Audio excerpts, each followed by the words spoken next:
Passons maintenant à la deuxième partie. Bon, c'est une partie relativement simplifiée, mais il y a des notions qui sont nouvelles, la notion de coefficient de réflexion et la notion du taux d'onde stationnaire.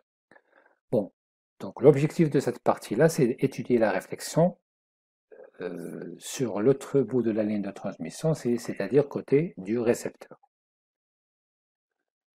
Bon, je prends toujours le cas d'une ligne simple, une ligne bifilaire. Donc là, j'ai un générateur,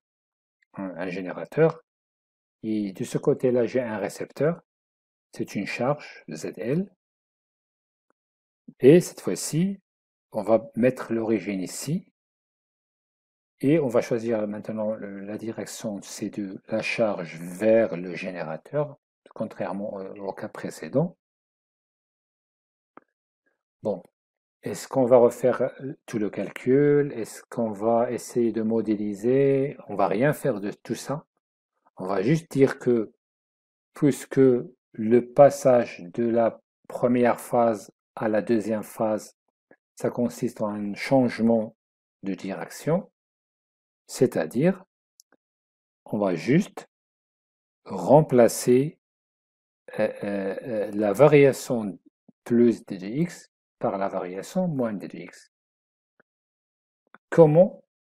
Bon, faisons le lien entre le cas 1 et le cas 2, entre la phase 1 et la phase 2. Bon, c'est tout simplement x du premier cas, c'est moins x du deuxième cas. D'accord? Et par conséquent, c'est pas la peine de refaire tout le calcul. Là où je trouve le x, je la remplace avec moins x. Là où je trouve le d de x, je la remplace avec moins d de x. Et donc on va retrouver les mêmes équations, la même démarche, la même résolution, sauf que nous avons un changement de signe ou de direction. Donc voilà notre système. Si vous faites la comparaison avec le système précédent, c'est un changement au niveau du signe. D de x a été remplacé par moins d de x, donc il n'y a plus de signe moins. Si on fait la résolution, toujours ce sont des équations couplées. On enlève le couplage par la même technique que nous avons utilisée dans la partie 1. Et on va trouver des solutions générales. Tout simplement, c'est que dans le premier cas, j'avais moins ici et plus ici. Maintenant, c'est l'inverse. Est-ce qu'on va refaire le calcul, trouver tout ça? Non, c'est pas la peine. D'accord? Donc, je répète, la différence entre la phase 1 et la phase 2, c'est tout simplement x sera remplacé par moins x, et les variations par rapport à x sera remplacées par des variations par rapport à moins x, tout simplement. Et donc, ces deux tensions vont nous donner les mêmes relations qui relient ces quatre constantes A, B, C et D. C'est toujours ici, rien ne va changer. Cette fois-ci, au lieu d'avoir des tensions V0 et I0, nous avons des nouvelles conditions en limite qui sont VL et IL, c'est-à-dire que ce sont des conditions côté du récepteur. Donc VL, c'est l'impédance, c'est la tension en borne de la charge ZL. Le IL, c'est le courant qui traverse la charge ZL, tout simplement. Donc les expressions de la tension et du courant,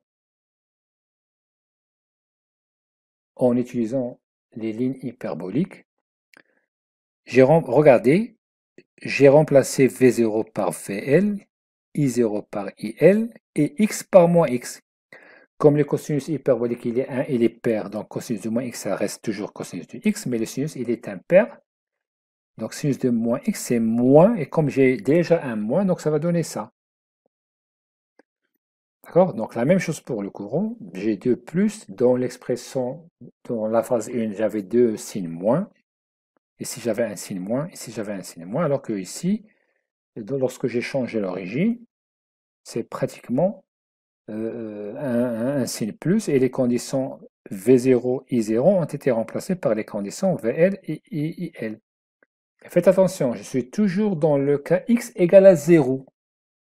Dans la phase 1, x égale à 0, c'était des tensions V0, I0. Maintenant, lorsque x égale à 0 toujours, hein, x égale à... mais les conditions, ce sont VL et IL. D'accord? Donc, x égale à 0 dans la phase 1, ça nous a donné deux conditions aux limites, c'est V0 et 0. Dans cette deuxième phase, le fait de changer le repère, de le placer côté du récepteur, alors lorsqu'on met x égale à 0,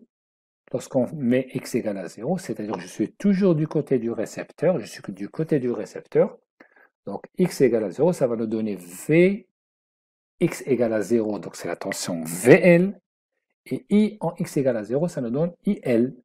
Il ne faut pas mélanger entre la phase 1 et la phase 2. D'accord?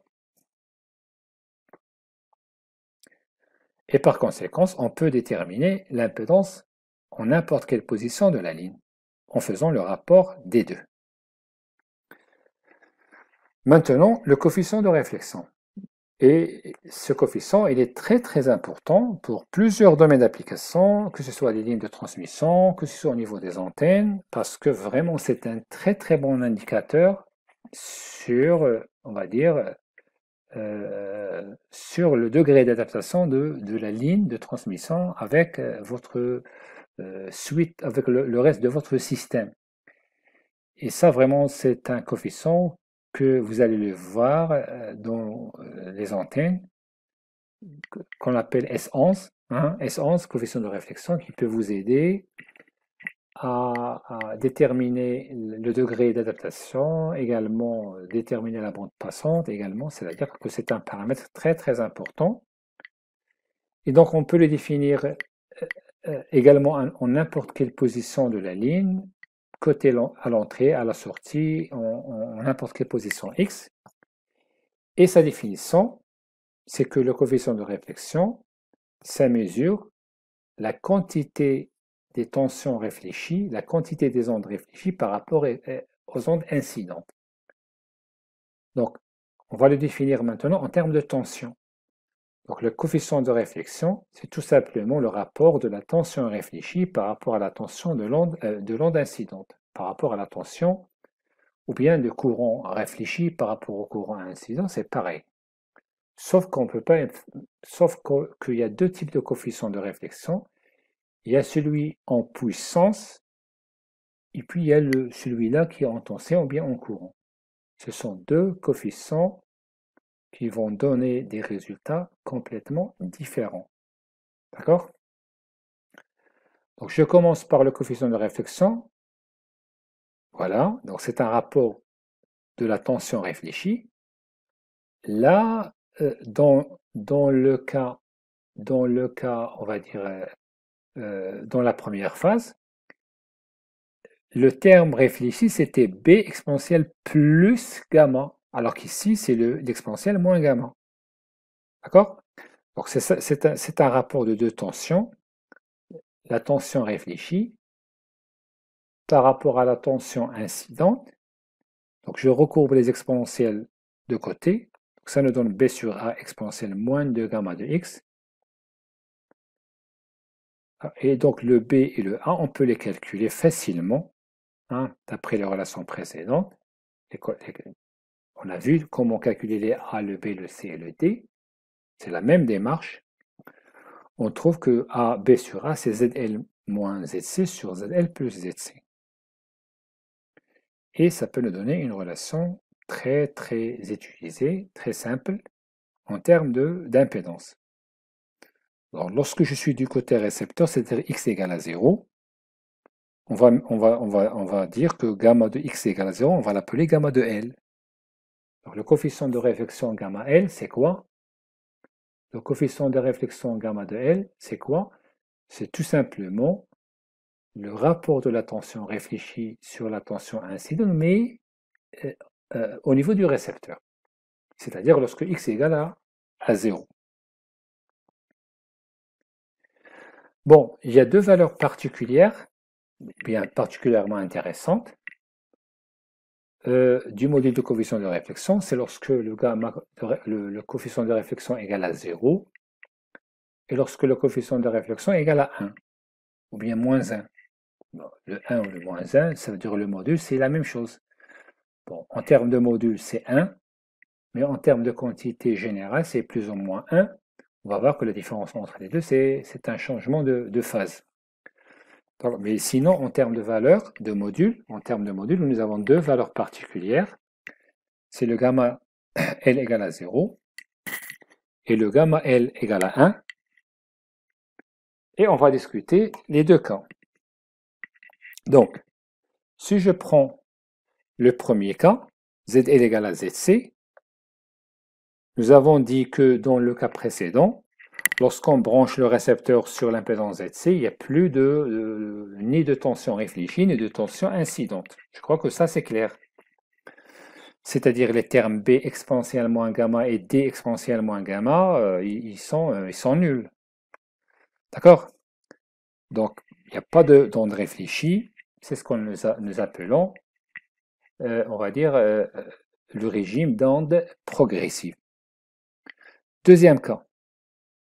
Le deuxième cas, ça veut dire que soit ZL égale à 0, soit ZL égale à l'infini. On regroupe les deux. D'accord? On regroupe les deux. Et là, nous sommes dans ce cas, gamma L égale à 1.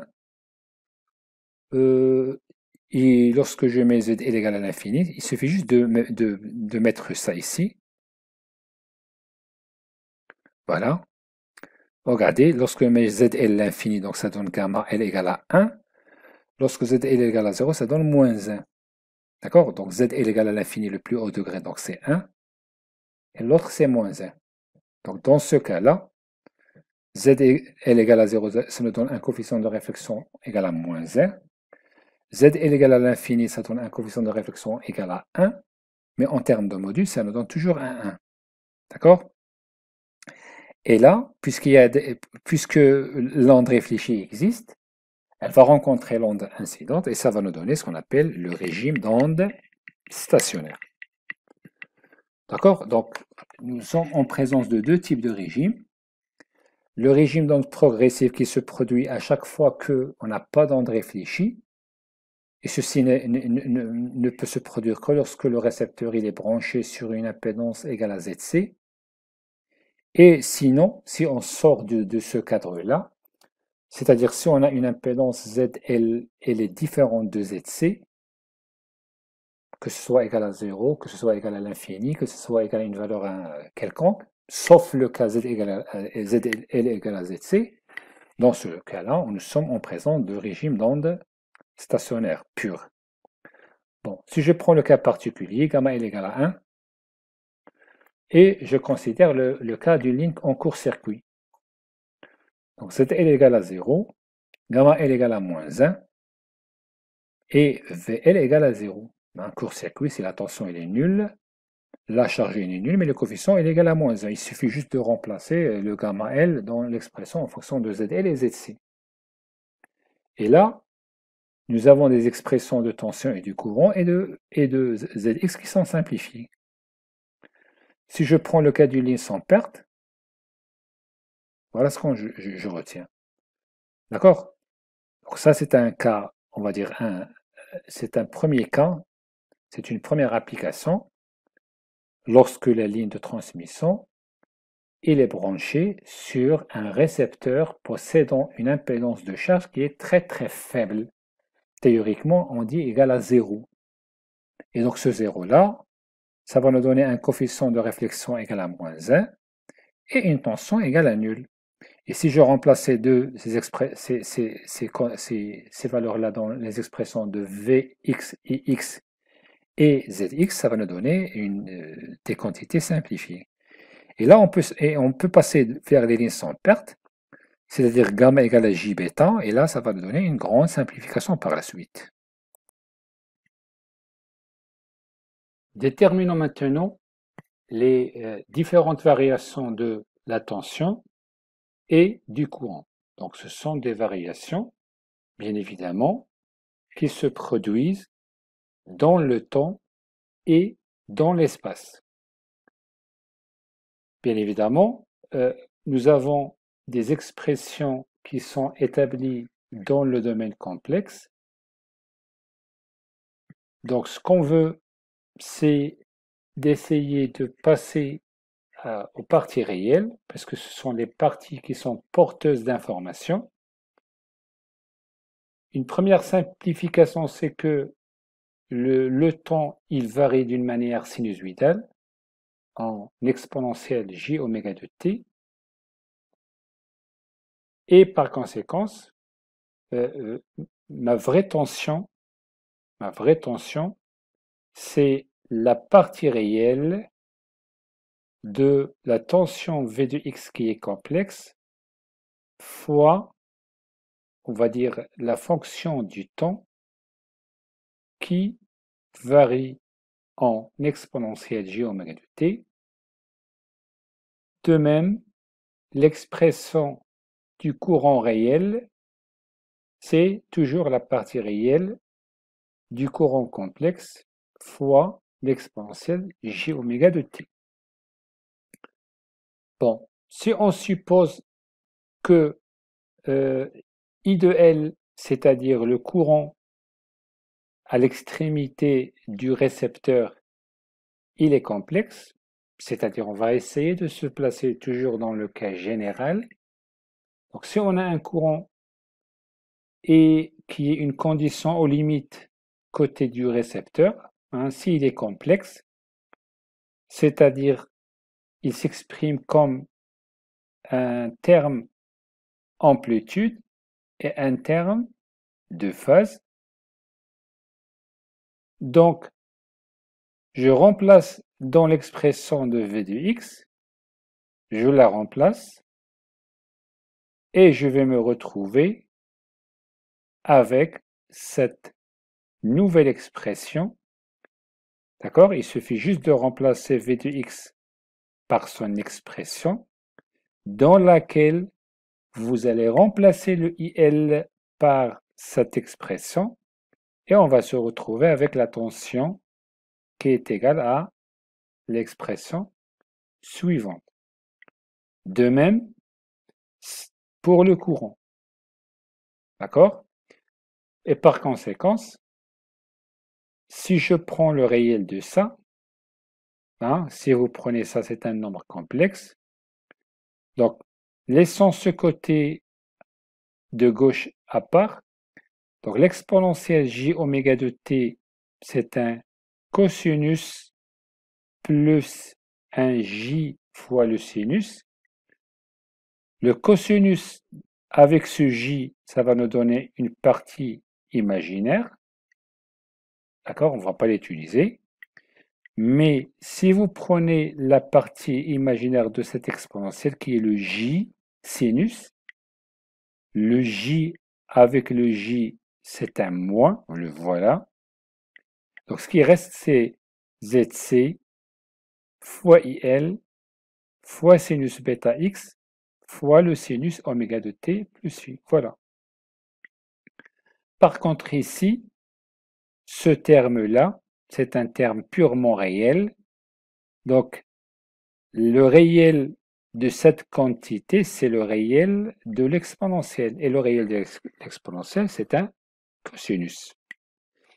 Donc voilà les expressions des, on va dire, des grandeurs physiques réelles, tension et le courant, quelle que soit la position le long de la ligne et à n'importe quel instant t.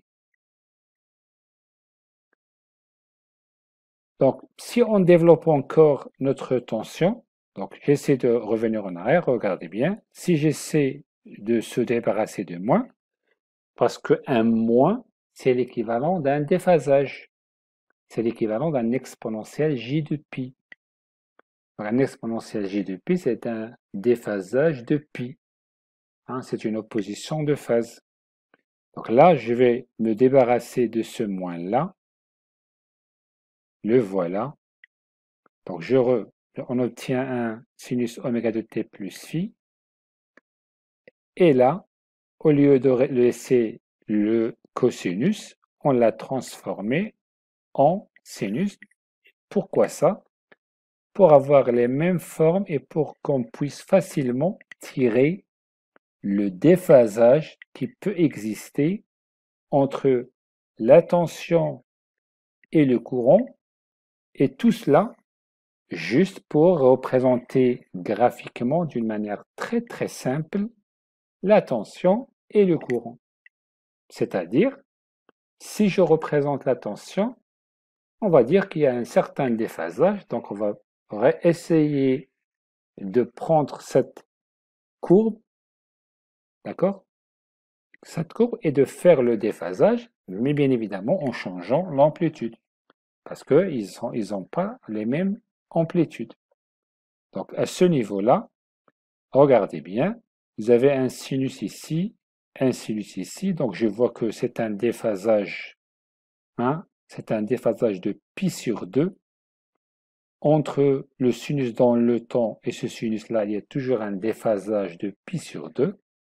Donc, qu'est-ce qu'on dit? Que la tension V et le courant I sont constamment en quadrature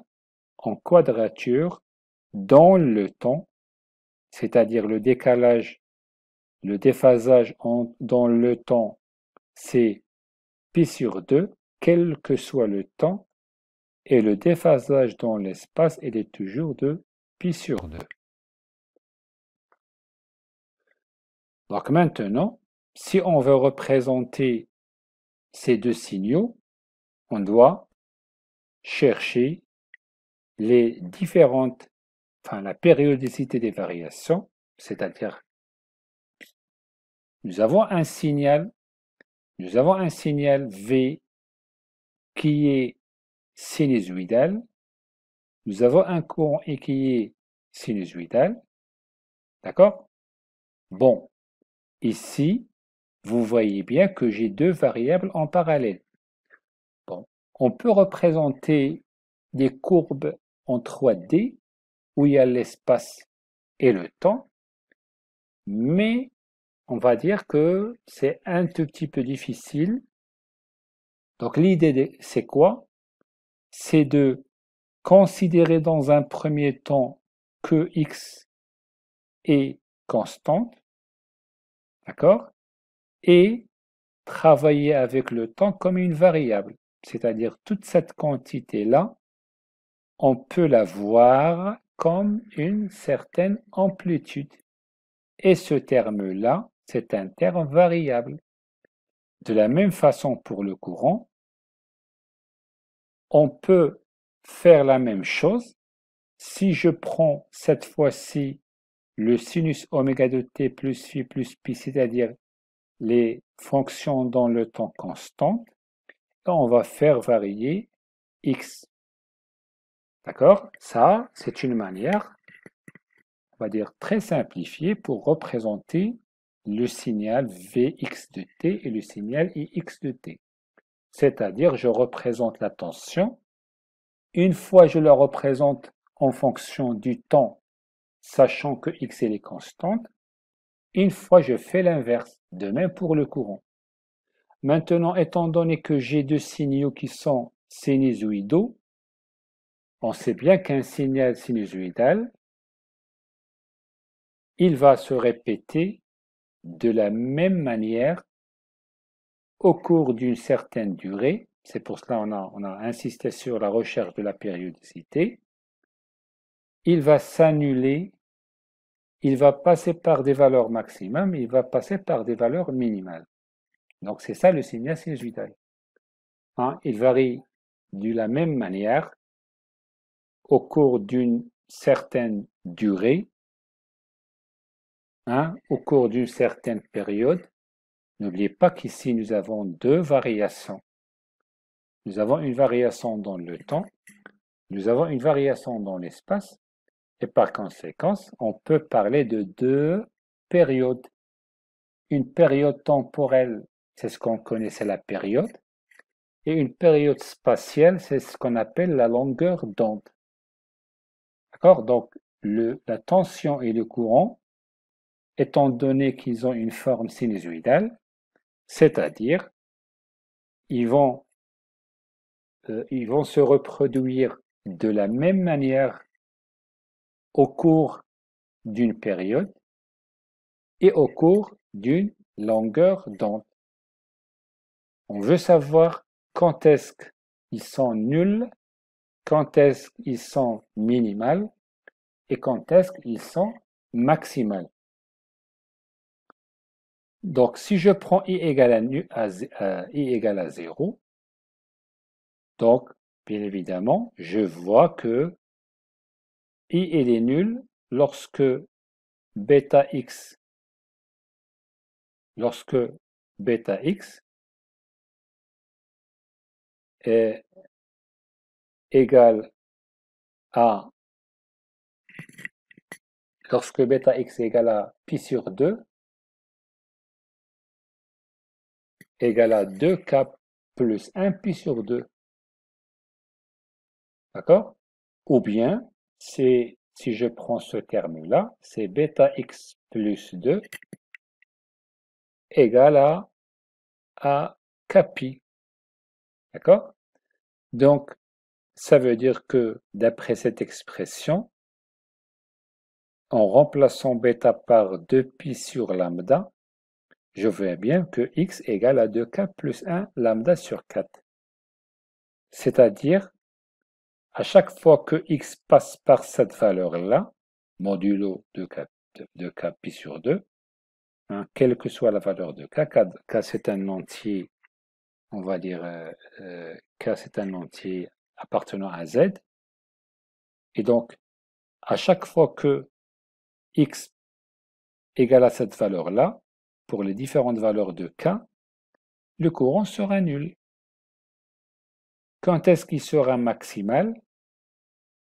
Lorsque ce terme sinus bêta plus x, bêta x de la même manière, c'est égal à cette fois-ci à kpi. Et on va se retrouver avec x égale à k lambda sur 2.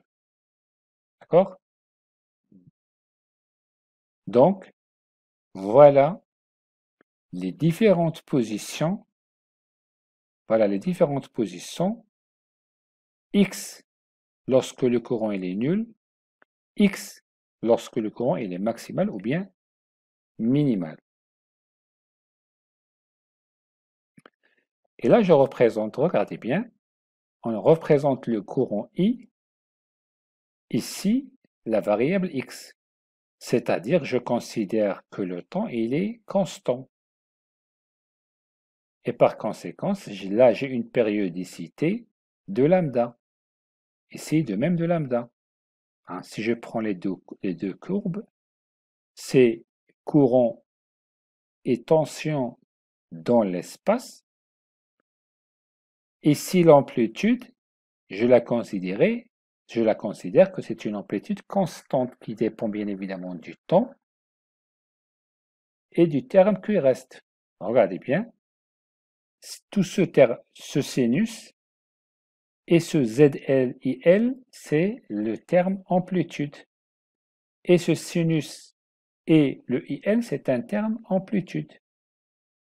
D'accord? C'est-à-dire, voilà notre signal courant, voilà notre signal tension. Là, si vous jetez un coup d'œil sur le décalage, le déphasage, vous allez trouver que c'est un déphasage de pi sur 2. D'accord? Donc, entre le signal haut et le signal bas, vous avez un déphasage de pi sur 2. De même ici, lorsqu'on inverse. Hein? Donc, ce sont des variations des courants et de tension sur une ligne. Bien évidemment, c'est une ligne qui est en régime d'onde stationnaire. D'accord? Donc, c'est facile de programmer ça sur MATLAB. Hein? Prenez des instants t fixes et laissez la variable x et vous allez trouver les mêmes allures. Ou bien, c'est qu'avec avec la main. Donc, on va essayer de voir un petit peu les différents liens entre en termes de tension, entre les courbes. Par exemple, si je prends les courbes relatives à la tension, D'accord? Donc, à un instant t quelconque, donné, la tension V elle est nulle aux endroits où le I est max ou min et réciproquement. C'est-à-dire, regardez là,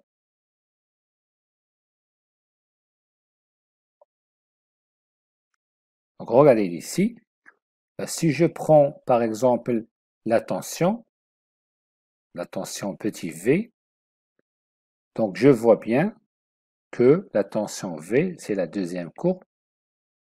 Donc c'est la deuxième courbe. Donc un instant t donné, donc là c'est une variation dans l'espace, mais bien évidemment cette courbe elle a été tracée pour un t qui est constant. Donc un instant t donné,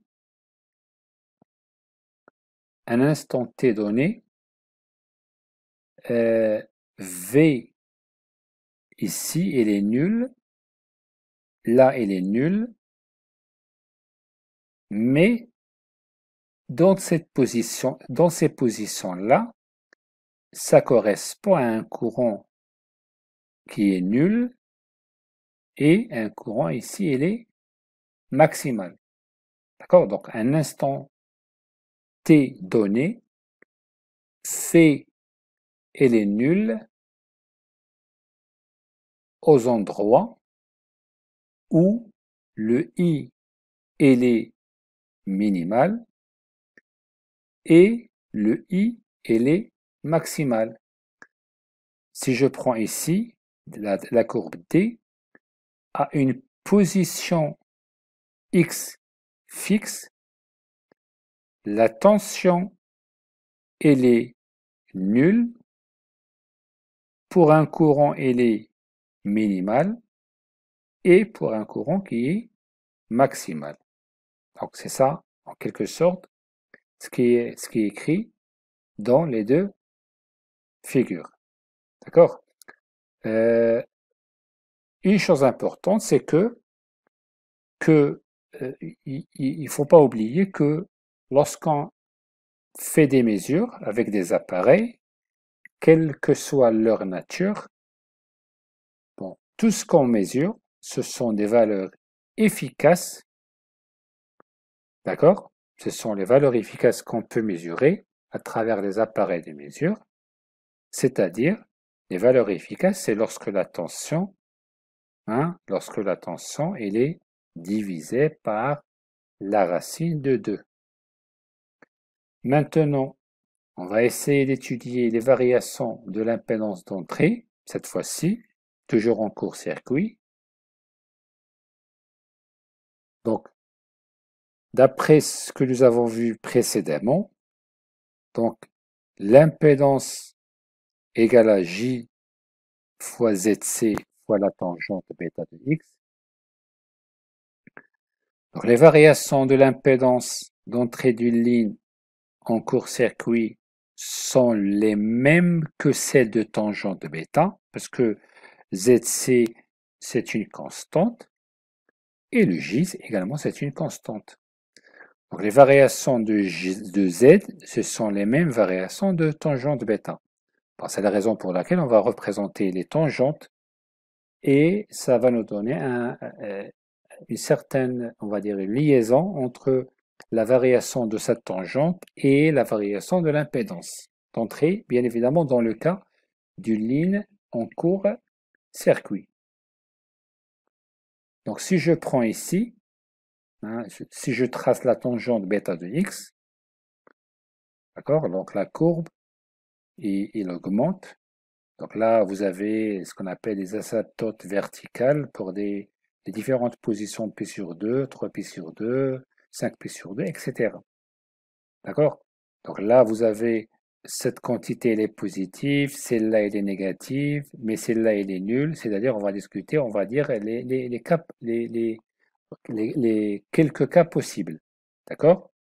Donc, tout ce qu'on va dire pour tangente, il est valable pour le Z à une constante près. Donc, si je prends le premier cas, lorsque bêta x elle est comprise entre 0 et pi sur 2, donc ici, voilà, 0 et pi sur 2, donc regardez comment il est l'allure. Donc, Z in, bien évidemment, elle est, bon, on va dire tangente bêta, elle est positive, et par conséquence, lorsque la tangente elle est positive, ça veut dire que l'impédance elle est positive, ça veut dire que c'est un comportement inductif. Donc l'impédance d'entrée, elle est inductive. Donc, qu'est-ce qu'on va dire? Que notre ligne de transmission court-circuitée de longueur comprise entre 0 et lambda sur 4, c'est-à-dire d'où vient ça? Ça vient du fait que bêta x elle est comprise entre 0 et pi sur 2. Il suffit juste de remplacer bêta par sa valeur de pi sur lambda. D'accord? Pour trouver la variation en termes de longueur. D'accord? Donc, pour bêta x comprise entre 0 et pi sur 2, tangente bêta x, elle est positive, et par conséquence, l'impédance, elle est positive, elle est donc inductive. Lorsque l'impédance égale à plus J fois une valeur positive, on dit que c'est un comportement inductif. Lorsque l'impédance Z égale à moins J fois une valeur positive, on dit que c'est un comportement capacitif. D'accord? Donc, si je prends le deuxième cas particulier, lorsque bêta x égale à pi sur 2, c'est-à-dire ici, hein, pi sur 2, donc l'impédance elle est infinie, d'accord? L'impédance elle est infinie, et par conséquence, la ligne court-circuitée de longueur lambda sur 4, donc ça vient du fait que bêta x égale à pi sur 2, il faut faire cette égalité, vous allez trouver que ça correspond à une longueur lambda sur 4. Elle est équivalente, bien évidemment, à un circuit résonnant parallèle, c'est-à-dire une bobine en parallèle avec un condensateur, mais à la résonance, ça nous donne on va dire, une impédance qui est égale à l'infini. Si je prends le troisième cas, cette fois-ci, c'est-à-dire je suis en bas de la courbe, hein, donc entre bêta sur pi sur 2 et pi, l'impédance d'entrée elle est capacitive, c'est-à-dire en termes de longueur géométrique, lorsque la ligne court-circuitée est de longueur comprise entre lambda sur 4 et lambda sur 2, et l'impédance elle est équivalente à une capacité. Et finalement, si je prends le cas bêta x égale à pi sur à pi, bien évidemment ça c'est une erreur, ça c'est pas pi sur 2, ça c'est pi. Donc dans ce cas-là, on voit bien que l'impédance elle est nulle. Donc une ligne court-circuitée de longueur lambda sur 2 est équivalente cette fois-ci à un circuit résonnant mais qui est en série. En série, c'est-à-dire une bobine avec un condensateur. D'accord? Et par conséquence, avec une ligne court-circuitée, en changeant sa taille, c'est possible de l'utiliser comme une charge inductive, une charge capacitive, un circuit résonnant en parallèle et un circuit résonnant en série. Et ça, c'est très très important. C'est-à-dire, de point de vue comportement, une ligne de transmission terminée sur un court-circuit qui possède une certaine longueur géométrique est capable de se comporter suivant cette longueur, soit comme un fil, soit comme un cercle, enfin, soit comme on va dire une bobine. Et là, la valeur de la bobine, c'est facile de la déterminer. Hein? C'est très facile de connaître la valeur de L par cette relation entre l'impédance et la valeur de la tangente. D'accord? Donc, la ligne, pour résumer, et ça c'est très important, une ligne de transmission terminée sur un court-circuit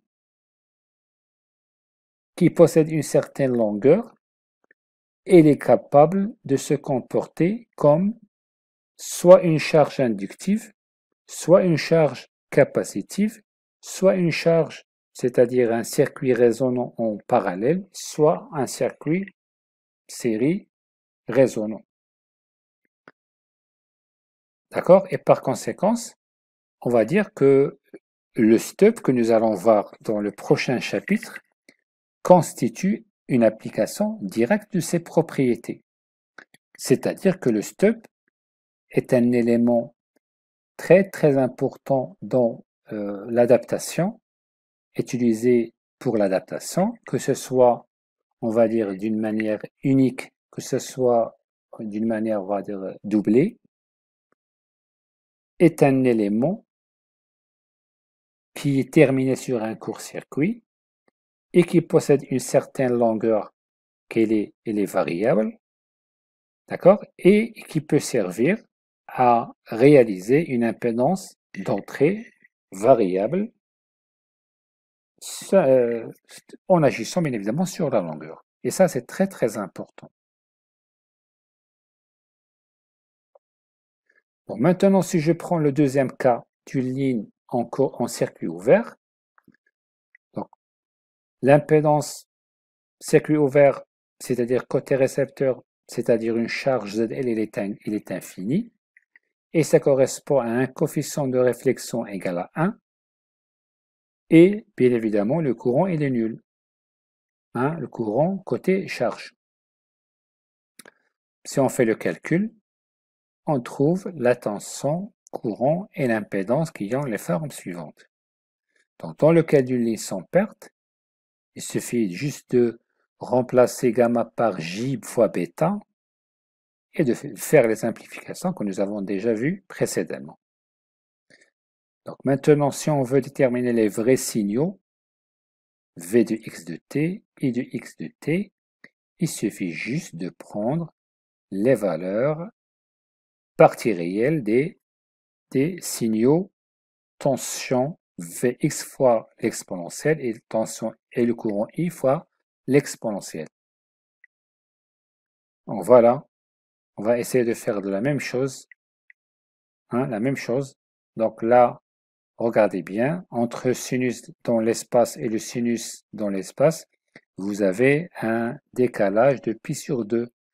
Ici, dans le temps, c'est le même décalage. Donc, qu'est-ce qu'on va dire? Que toujours, tension et courant sont toujours en quadrature, c'est-à-dire c'est une phase qui reste constante. D'accord?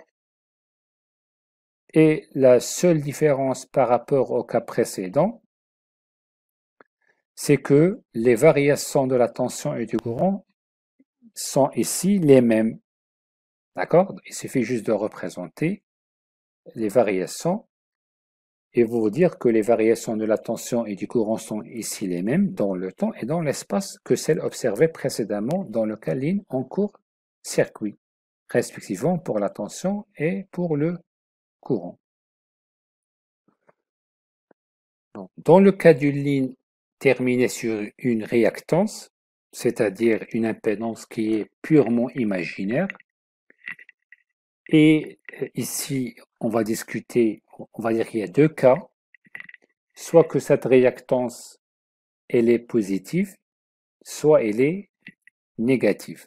D'accord? Donc, on va discuter le cas général d'une ligne terminée par une réactance, c'est-à-dire que l'impédance, elle va s'exprimer comme JXL. Vous voyez bien qu'il n'y a pas de terme résistance. Et par conséquent, le coefficient de réflexion, c'est ZL moins ZC sur ZL plus ZC. Et donc, je peux remplacer ZL par son expression. Donc, dans le cas où le ZC est réel, donc là, on peut réécrire le coefficient de réflexion sous une forme appropriée. Gamma L est un nombre complexe. Ici, vous voyez bien que cette quantité elle est complexe et je peux l'écrire comme un terme module, un terme de phase. Donc le module, bon, si vous prenez le module de gamma, c'est le module le moins, ça reste un plus, le module du numérateur sur le module du dénominateur. Le module du numérateur, c'est la racine carrée de z carré c plus x carré de l, la même chose pour le dénominateur. C'est-à-dire, on va se retrouver avec un coefficient de réflexion qui est égal à 1 en module. Et pour la phase, vous allez calculer la phase de cette quantité. Bon, ici, vous avez un moins.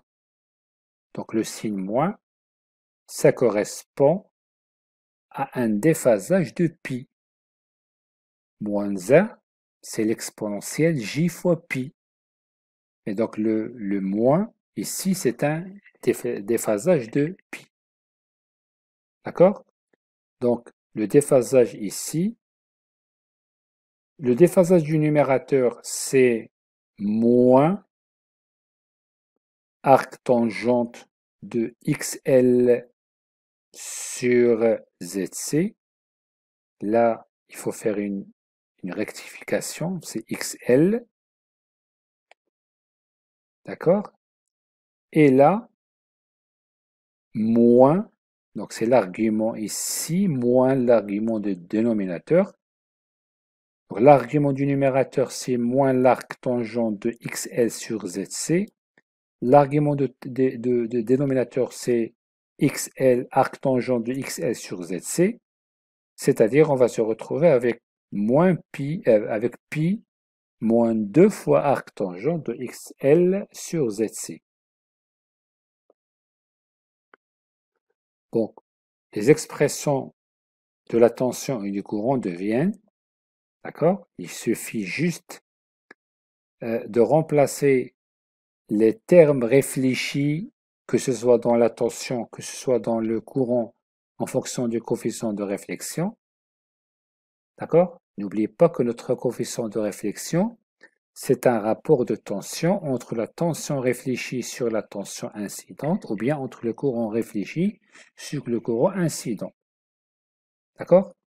Et par conséquent, c'est facile de remplacer dans les expressions générales de la tension et du courant, de remplacer les termes réfléchis en fonction des termes incidents et en fonction des coefficients de réflexion.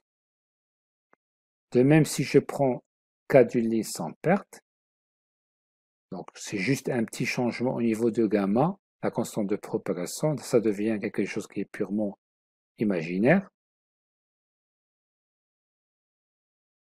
Et si je prends phi moins 2 bêta x égale à 2k pi, on va discuter, je vois bien que la tension, elle est maximale, parce que ça va tendre ça vers 1. Si je prends l'exponentielle, ça va donner cosinus 2k pi, c'est 1, et sinus de 2k pi, c'est 0, donc ça va donner une valeur maximale. Donc la tension, finalement, ça converge vers une valeur maximale.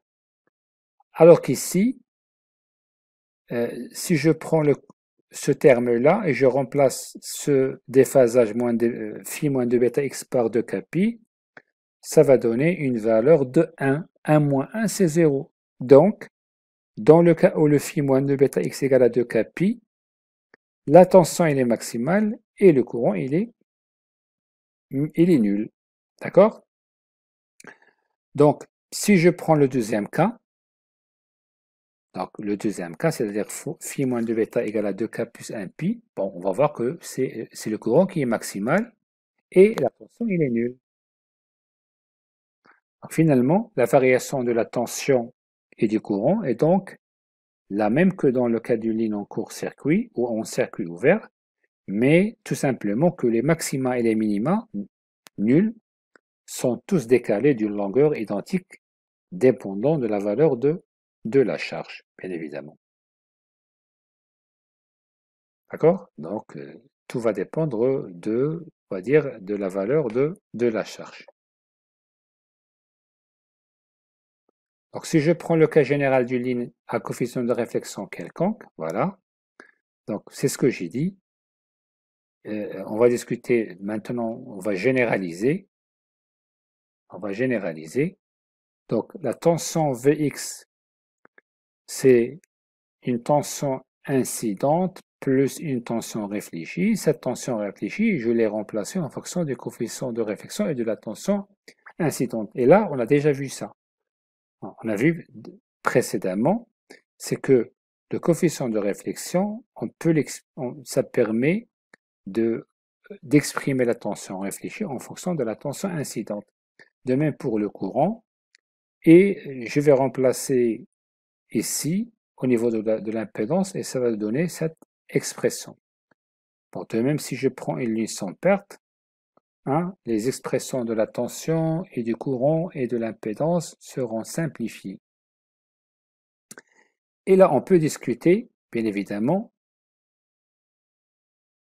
voilà, on peut discuter en termes de valeurs efficaces pour déterminer les différentes valeurs efficaces, hein, V de x et de x, et par la suite, on peut étudier les différentes variations V, I et Z en discutant le premier cas. D'accord? Donc le premier cas phi moins 2 bêta x égale à 2 k pi. Donc la tension sera maximale. D'accord? Il suffit juste de remplacer phi moins ici. Vous allez trouver que la tension elle est maximale, mais le courant il est minimal. D'accord? Le courant il est minimal. Donc la tension elle est maximale et le courant il est minimal. D'accord? Et l'impédance elle est également maximale. D'accord? L'impédance c'est la tension sur un courant. Bon, un courant qui est minimal et la tension maximale, ça ne peut que donner une impédance qui est maximale. C'est-à-dire, vous allez prendre cette tension et vous allez remplacer phi moins 2 bêta x par 2 k pi. Vous allez voir que la tension elle est maximale, le courant il est minimal et l'impédance elle est maximale. Si je prends le deuxième cas, bon, on va trouver que la tension elle est minimale. Voilà, en termes de valeurs efficaces. Le courant il est maximal en termes de valeurs efficaces. Et l'impédance, bien évidemment, elle est minimale.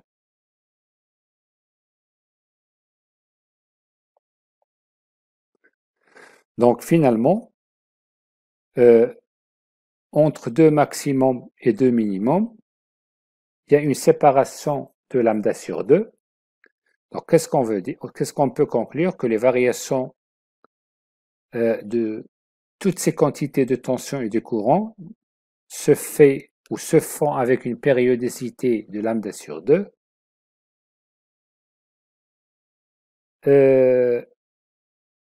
Afin de, on va dire, afin de mettre en évidence qu'il s'agit bien d'une variation sinusoïdale, il suffit de considérer l'expression de la tension par exemple. D'accord? Donc V de x, voilà V de x. D'accord? Et on passe à la représentation graphique. D'accord? Et ça c'est très important, la représentation graphique de ces phénomènes. Bon, ici, ça c'est très important. Qu'est-ce que vous remarquez? Que la tension elle oscille entre une valeur maximale, c'est ce que j'ai appelé V maximale, et entre une valeur minimale, c'est ce que j'ai appelé V min. D'accord? Donc la tension oscille entre valeurs V max, V min, Et le courant également, il oscille entre une valeur maximale et une valeur minimale. Et également l'impédance, elle oscille entre une valeur maximale et une valeur minimale. D'accord? Voilà. D'accord? Donc, c'est une, c'est une oscillation qui se fait entre des valeurs maximales et des valeurs minimales. Et ce sont des variations qui se font avec une périodicité de lambda sur 2. D'accord? Donc, la tension et les courants étant en quadrature, bon, si l'on considère par exemple les variations de la tension, on peut décomposer, on va dire, ce régime en la superposition d'un régime d'onde progressive d'amplitude Vm, d'accord, à un régime d'onde stationnaire d'amplitude variant de 0 à Vm moins V petit m. Bien évidemment, puisqu'on dit qu'il oscille, c'est-à-dire que il n'y a pas de phénomène de propagation, mais c'est que en régime d'onde stationnaire, c'est que, on va dire, les ondes restent en état d'oscillation, c'est-à-dire ils oscillent entre des valeurs maximales et des valeurs minimales. D'accord?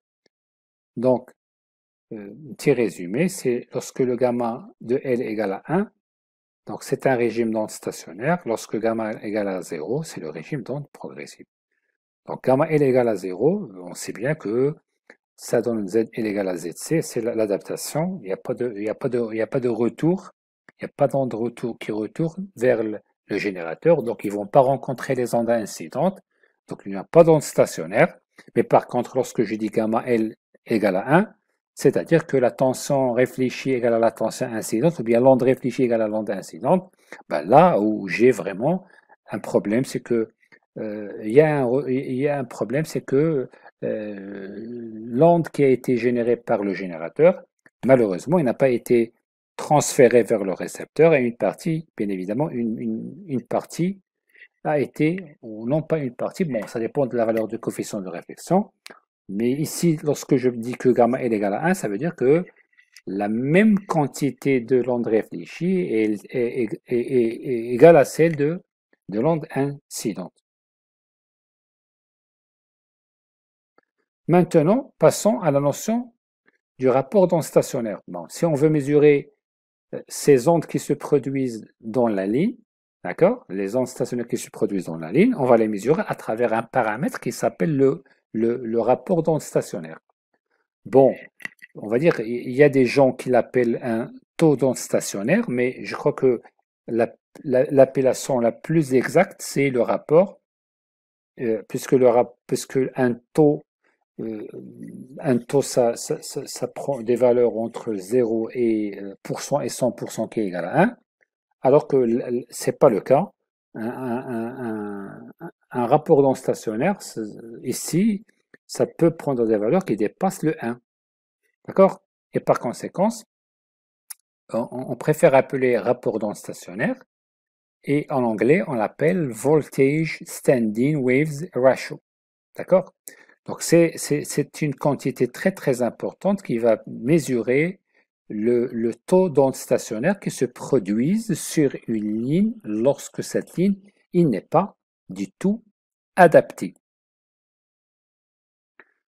Donc, finalement, ce coefficient, comme j'ai dit, il est très très important et on peut l'exprimer en fonction du coefficient de réflexion.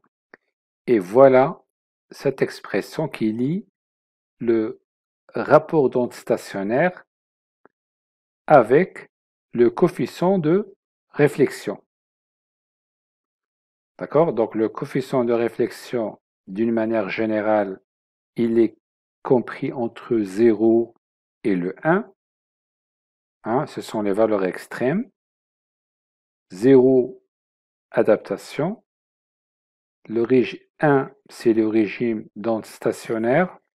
On va dire une réflexion totale avec changement de phase. Et entre les deux, vous avez, on va dire, des réflexions partielles qui dépendent de la valeur de gamma L. Donc, de ceci, si je remplace ici, hein, si je remplace ici le gamma L par le 0, hein, ça va nous donner que le rapport d'onde stationnaire varie entre 1, hein, si je mets gamma L égale à 0, donc ça va donner 1, et si je prends gamma L égale à 1, ça va nous donner 2 sur 0, c'est l'infini. Hein, donc le rapport d'onde stationnaire, ça varie entre 1 et l'infini, c'est pour cela il ne faut pas l'appeler un taux, mais plutôt un rapport d'onde stationnaire. Donc lorsque le rapport d'onde stationnaire est voisin de 1, donc on dit que le régime qui se produit dans la ligne étudiée, d'accord, il est, on va dire, proche, du régime d'onde progressive, d'accord. Dès que le rapport d'onde stationnaire vaut quelques unités, c'est-à-dire qu'il y a ce qu'on appelle une désadaptation entre la ligne et la charge. Donc, pour les valeurs, donc ici, onde progressive, d'accord? Donc, pour des valeurs de ρ supérieures à 10, le régime, il est proche de régime d'onde stationnaire. Donc, à noter deux relations très très importantes. Ce sont on va dire, les valeurs Zm et Z petit m, d'accord? Donc, Z grand M, c'est le rapport entre la tension et le courant minimal. C'est ρ ZC, d'accord?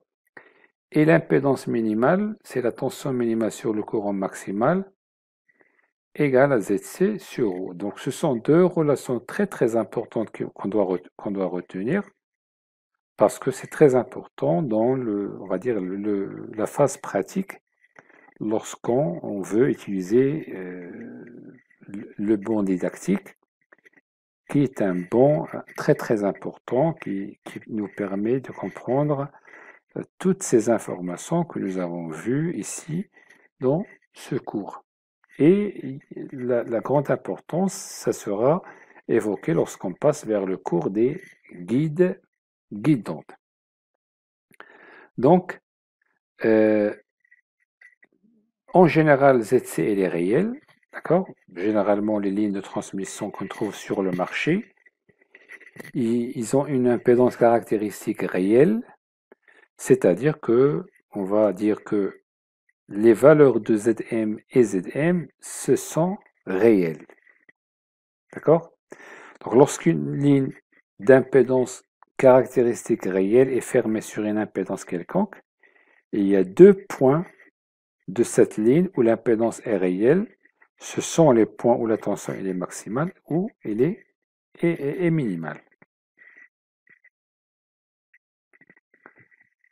Donc, la valeur de l'impédance en ces points, elle est égale au produit et au quotient de l'impédance de l'impédance caractéristique par le rapport d'onde stationnaire. Maintenant, on va essayer de faire un petit aperçu sur les mesures de tension sur une ligne de transmission. Donc, on va commencer par la ligne, on va dire la ligne de mesure. D'accord? C'est vraiment l'élément le plus important dans un banc de mesure. Lorsqu'on veut effectuer des mesures. Donc ici constitué par un certain nombre, on va dire, des choses. Par exemple ici, voilà un schéma, d'accord? Donc c'est ça le schéma de la ligne de mesure. Là vous avez, on va dire, une fente. Et là vous avez en bas de ce connecteur, vous avez une lentille qui est injectée dans la ligne et qui permet de nous aider à mesurer le rapport d'onde stationnaire. Donc là, vous avez ça, c'est un chariot. Donc là, tout d'abord, ça, c'est une ligne. C'est un tronçon de ligne qu'on veut étudier.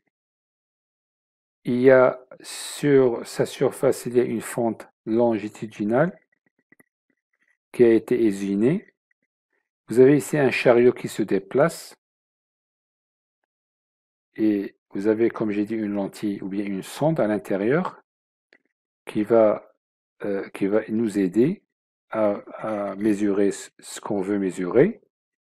Et là, c'est une règle graduée qui va nous permettre de mesurer les distances lorsque, on va dire, l'impédance elle est maximale, l'impédance elle est minimale, etc.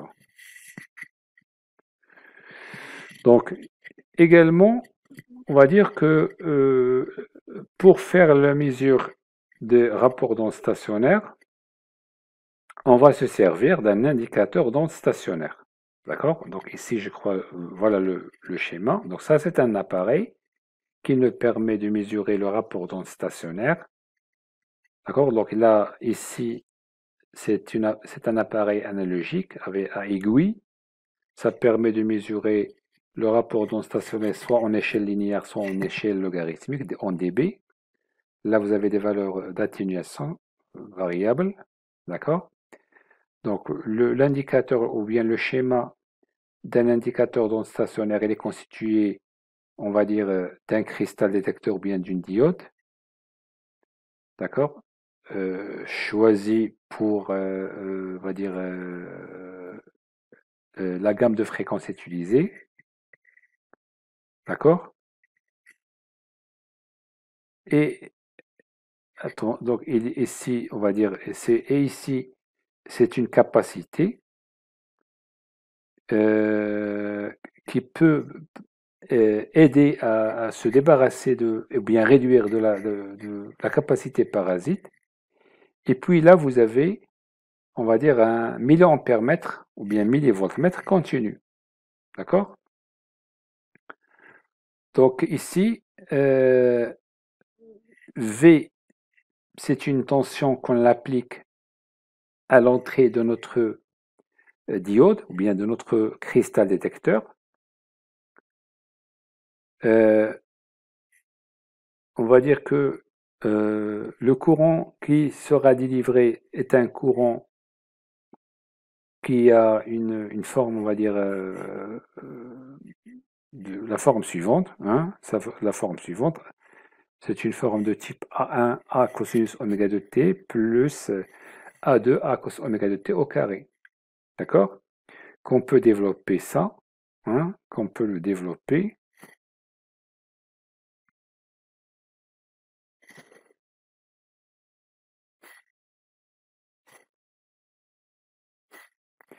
Bon, là, ici, ce terme-là, il a été développé. Normalement, ça, c'est une erreur parce qu'on veut linéariser cette quantité.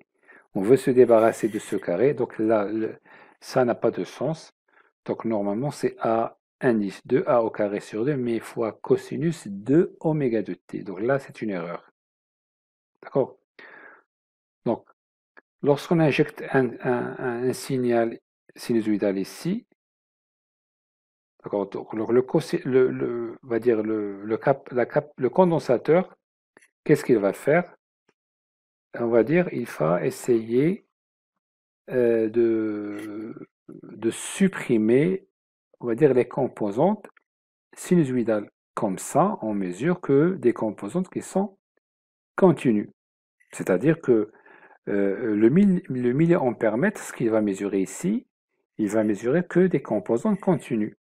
C'est-à-dire au travers de au passage de ou bien l'emplacement de condensateur, ça permet de se débarrasser des termes, on va dire, sinusoïdal, cosinus de oméga de t qui est ici, et le cosinus oméga de t qui est ici. D'accord? Donc ça, c'est une explication. Et finalement, on va dire que le taux d'onde stationnaire qui est le rapport des tensions on peut facilement le déterminer à partir de cet appareil qui est l'indicateur du rapport d'onde stationnaire. Donc,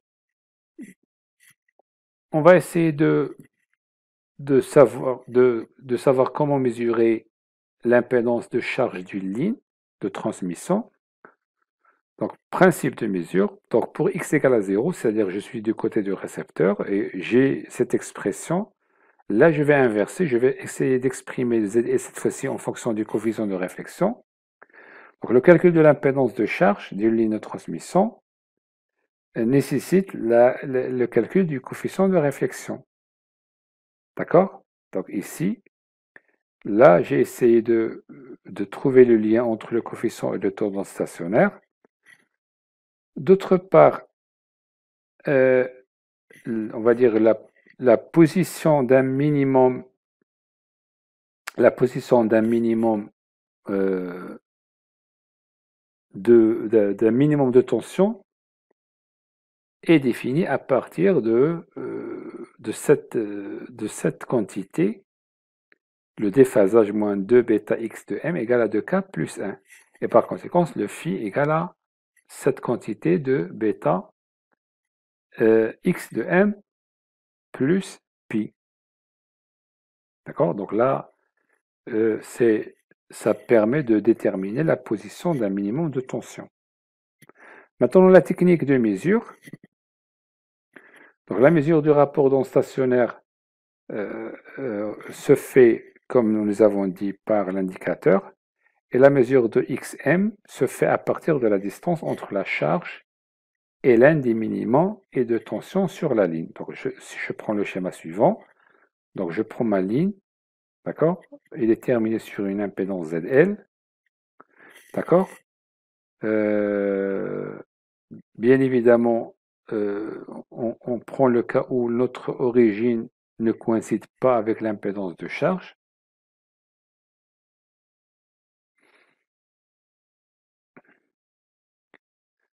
Donc, on va essayer de discuter la méthode de mesure de la position x de m qui se fait de la manière suivante. D'accord, donc je répète, si on veut mesurer la position x de m, qui bien évidemment correspond à une tension qui est minimale, bon, nous allons suivre, on va dire, la démarche suivante. D'accord? Donc, je répète, la mesure de la position x de m qui correspond à un minimum de tension va se faire de la manière suivante. D'accord? Donc ici, on va discuter deux cas de figure. D'accord? Donc placer la charge à étudier. D'accord? La charge à étudier. Et pointer sur la ligne de mesure la position x d'un minimum de tension. C'est-à-dire, comment savoir le minimum de tension? C'est à partir de l'indicateur de rapport d'onde stationnaire. Vous allez voir que votre aiguille va se déplacer d'une valeur grande, il va diminuer jusqu'à il va arriver vers une valeur minimale. D'accord? Vous allez noter cette valeur minimale, c'est une tension minimale qui va correspondre à une position x de m. Bien évidemment, en faisant déplacer, on va dire, le chariot. D'accord? En déplaçant le chariot, regardez le tosmètre ou bien l'indicateur du rapport d'onde stationnaire, vous allez trouver que la valeur va diminuer, la valeur va diminuer jusqu'à qu'ils arrivent à une valeur minimale. Arrêtez le déplacement du chariot et mesurez sa tension. C'est la position x1 d'un minimum de tension. Je remplace maintenant dans le deuxième cas la charge par un court-circuit. D'accord? Et je pointe, je fais la même chose, je fais la même chose et jusqu'à que je trouve un minimum nul de tension. D'accord? Et qui est qui est bien évidemment, c'est n lambda sur 2. D'accord? Donc, euh, vous avez ces deux positions. Hein? La première position correspond à une charge que vous allez étudier. Et la deuxième position x2 qui correspond à un court-circuit. D'accord? Et vous allez essayer de calculer maintenant la position x de m qui correspond à une valeur de tension minimale par la relation suivante. D'accord? Ce qui va donner, bien évidemment, un déphasage de Capi, la valeur de déphasage. D'accord? Donc voilà les informations qu'on peut tirer, on va dire, lorsqu'on utilise le bond didactique hyperfréquence et pour positionner les différentes valeurs, hein, où la tension est minimale. Et donc ça, c'est vraiment très très important dans l'étude, on va dire, l'étude de ce régime d'onde stationnaire et la mesure du rapport d'onde stationnaire, qui est un indicateur très très important pour savoir si le degré, on va dire, de désadaptation de votre ligne de transmission. Voilà, le cours tient à sa fin. Bien évidemment, toutes vos questions et vos remarques sont les bienvenues. Donc, si vous avez si vous constatez qu'il y a des choses qui ne sont pas claires, vous pouvez me les envoyer ou bien les mettre dans ma chaîne vidéo YouTube.